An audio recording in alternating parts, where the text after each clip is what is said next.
I thank the Lord to have given us the grace to be before, to be able to speak to one another this hour. What the Lord wants to say is a warning or giving us instruction that you must seek diligently that precious thing you lost. Seek diligently the precious things lost. When did we lose the precious thing? We can see that when God created man, he created us in his own image, in his own likeness, and he made us to be kings and queens, to rule, to have dominion over all that he had created. And a king must have dominion, and a king must have kingdom. God, being that he is the Father, he is our God, he is our heavenly Father who created us. He created us in the earth that we may represent him on earth. He ruled in heaven that you and me may rule on earth. But because of our carelessness, because of our disobedience, we lost that kingship. We lost that power to rule, to reign. And that is why God is now reminding us today that we should seek diligently that kingdom we have lost in the time past. In Matthew 6, 33 and 34, I will not read 34, but I will read 33.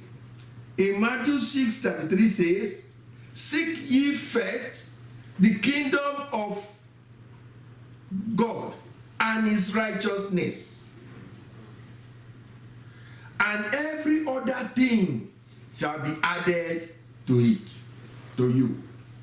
We should seek first the kingdom of God and his righteousness. That is the first thing in life you and me are being instructed to seek after. We should seek after the things that God gave us that we lost, which is the kingdom. And therefore, you as a man, a woman, and a woman, let's prepare our life. Let me read Revelation 5:10. He said, "And have made us kings and priests." He made us kings and priests to our God, and we shall reign on the earth. He made us to reign on the earth. Do you know that you are a king? And why did you lose that your kingship? The power to rule, to reign. Now, when God created man, he created you and me in his own image. We lost that power. The holiness, the righteousness of God, the purity of God, because of our stubbornness. And that was why God drove us out of the Garden of Eden. We were one in a place where God used to come and dwell, and we have fellowship. That is the Garden of Eden. where man used to have fellowship with God. He drove us out from the Garden of Eden, and now we are now wandering in the world. And Satan now took the key of kingship of the world, and now going all about saying he ruled the world. But God sent his only begotten Son, Jesus Christ, who came and to restore back that we have lost, so that you and me may regain back what we have lost in the time past.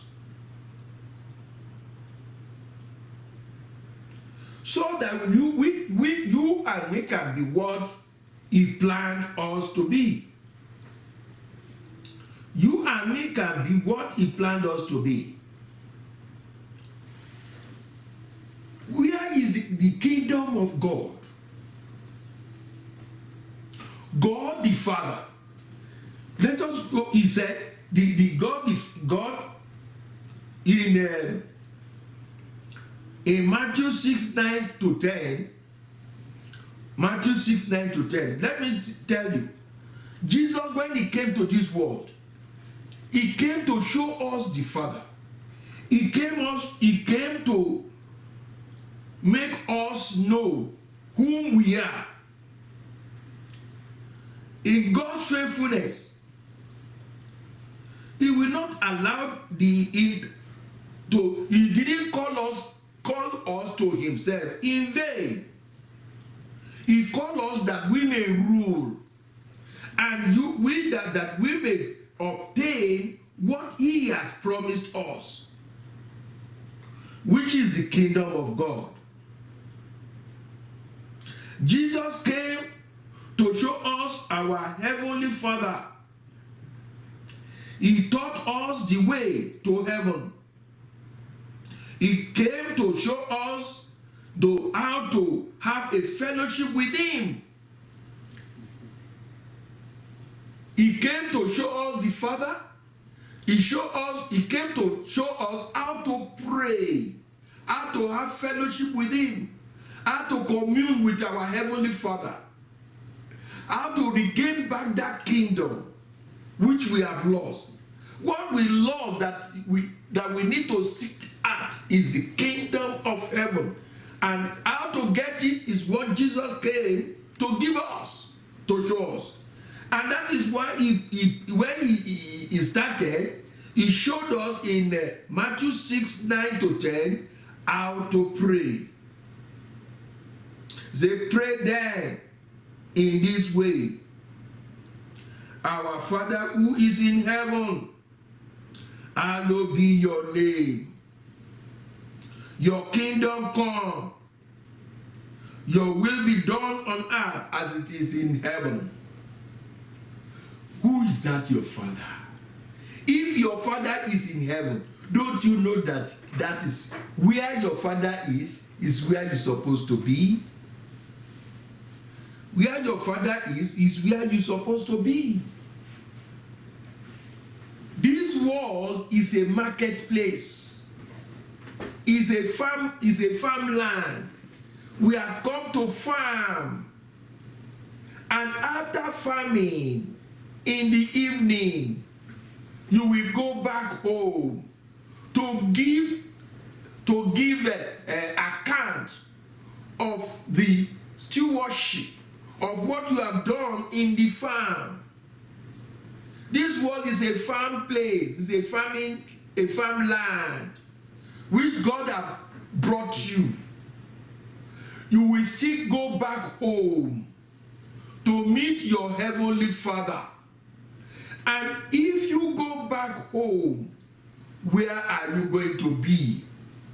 As this world, we have prison yard for those who are lawless children, the lawless ones in the world.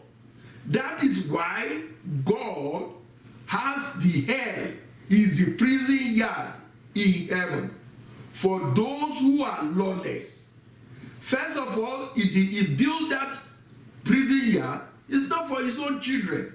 He built it for Satan and his squaws and all the satanic powers who joined hands with him to revolt against him.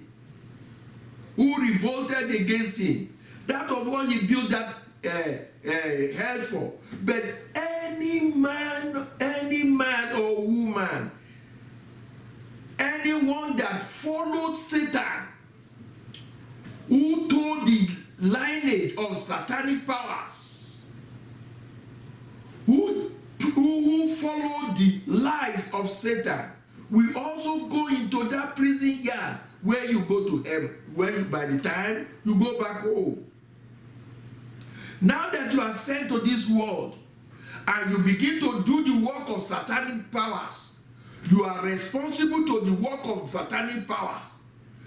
And in the evening, by the time you will go back home to give your stewardship on earth, what you have done in the world, you will see that you will be found unwanted, and therefore that person will be thrown into the lake of fire, into that prison yard, because when he sent you down here, you did not do what he asked you to do. You did not do what he asked you to do. Many people, when they came here to this world, they started to kill their fellow men, their fellow brothers and sisters. They begin to oppress their fellow brothers and sisters. They begin to covet another man's property. They begin to do atrocities, shedding innocent blood, worshiping idols, doing those things of the power of darkness. Then, by the time you get home, it's not a place you will tell lies. You will begin to give account of all you have done. And that it is by yourself you will give account. And it is what you give that will show where you will be. And I am here to instruct or to advise. You still have time. In as much you are on the land of the living, you can change your situation. You can still change your situation. If you can hear the voice of God now in your life, you can be able to transform your life. You can still be able to transform your life so that you can know whom you are, so you can come to the Lord and tell him, Father, forgive me for all that I have done. Because you whether you like it or not, we will go back to him. You will go back to your Creator, whether you like it or not. You will go back to your Creator. What will you tell him you have done in the world? What will you tell him that you have done in the world? And that is why you have to repair your relationship. Relate your relationship with him. Don't allow Satan to make you unfruitful in the world. Don't allow yourself to become unfruitful in the world. Jeremiah 33:3 says, call on me and I will answer you. That was why Jesus taught us how to pray, how to commune with the Lord, how to have communication with him, to have a fellowship with the Lord. Accept Jesus as your Lord and Savior today, and you will never remain the same.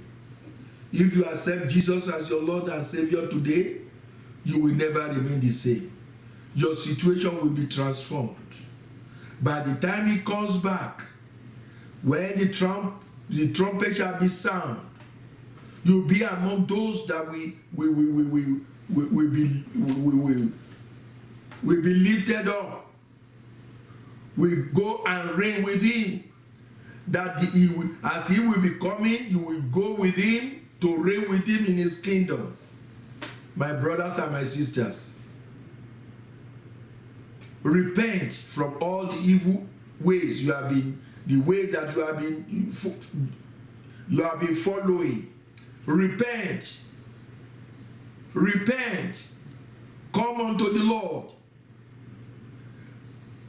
Confess your sin. He is faithful and just to forgive you. He will forgive you and cleanse you and wash you. And he will give you a new life. He will give you a new life. All the atrocities you have done in the time past, no matter the level you have gone with the devil, the blood of Jesus has wiped them off. The blood of Jesus, the blood of the Lamb of God has washed them away. You are cleansed. But if you now say no, you will continue to go with the devil, then it is your choice. You have a choice. But he said, call on me. He said in 2 Chronicles 7:14, he said, if my people who are called by my name will humble themselves and pray and seek my face and turn from their wicked ways, then I will hear from heaven and will forgive their sins and heal their land. The things that make your land to be filled with dryness, that made your life to be dried up, that made your well to be dried up, is your sin. But if you confess your sin today and you accept Jesus as your Lord and Savior and you change your ways, you will see everything will become rosy in your life. Everything will become rosy in your life. What are you waiting for? Tomorrow may be too late. Accept him today and you will never be the same again. He has been waiting for you. He created you a special man, a special woman. He loves you more than you love yourself. It is because of his love. That is why you are still on the land of living today. Because hell is not made for you. Many of your mates have gone. They have died, waiting for judgment. Many of those that have done the same thing you are doing have died, waiting for judgment. But you are alive, that he may give you more chance. That you may receive your second chance. Don't miss your second chance today to repent and come to him and accept him as your Lord and Savior, so that you can be able to dine with him in his kingdom. Praise the Lord. If you are one of those who want to accept Jesus as your Lord and Savior, you say, Father, here am I. Today, I accept you as my Lord and Savior. I accept you, Jesus Christ, as my Lord and Savior. As you died on the cross, I believe you died on the cross. You suffered for me. And you rose up on the third day. And are now seated at the right hand side. I believe all the works of salvation you have done for me. Father, receive me to yourself. I repent from all my atrocities, all my sins. Let that blood you shed on the cross blot them away from me. Blot them from my records. It's you I will serve forever. I give my life to you. I will worship you forever. I will follow you forever. I will do all, obey all your commandments, and walk with you till the day when you, the Lord, will come and take me with you. Thank you, Jesus. In Jesus' name we pray. Amen.